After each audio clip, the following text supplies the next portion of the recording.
بسم اللہ الرحمن الرحیم۔ السلام علیکم ورحمۃ اللہ وبرکاتہ۔ آج میں نے بات عرض کرنی ہے اسکول کے اساتذہ یا مدرسے کے اساتذہ سے متعلق یا بالعموم تمام والدین سے متعلق، اور ان والدین سے متعلق جو اپنے بچوں کو سزا سے متعلق اس حد سے گزر جاتے ہیں کہ ان کے جسم پر کبھی کبھار نشان بھی آ جاتے ہیں یا ان کے جسم سے خون نکل جاتا ہے۔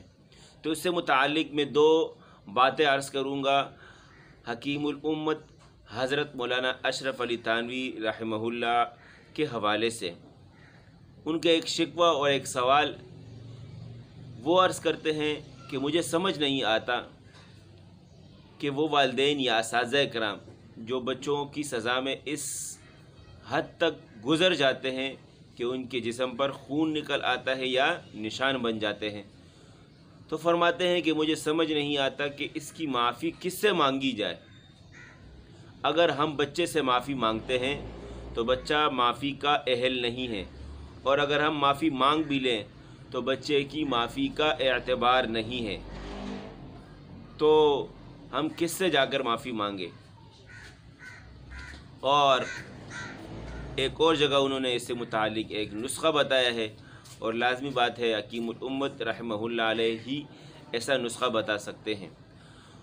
وہ بتاتے ہیں کہ جس وقت آپ بچے کو مار رہے ہیں، سزا دے رہے ہیں پڑھائی سے متعلق، تو چونکہ آپ کا طبعی غصہ ہے، اس طبعی غصے کے دوران آپ حد سے زیادہ گزر سکتے ہیں، تجاوز کر سکتے ہیں۔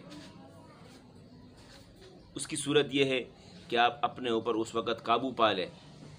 قابو کس طریقے سے پائیں گے؟ غصہ قابو کرنے کا جو طریقہ ہے، آپ ٹھنڈا پانی پی لیں، بیٹھے ہیں تو کھڑے ہو جائیں، آپ اعوذ باللہ پڑھ لیں، آپ کا غصہ خود بخود کنٹرول ہو جائے گا۔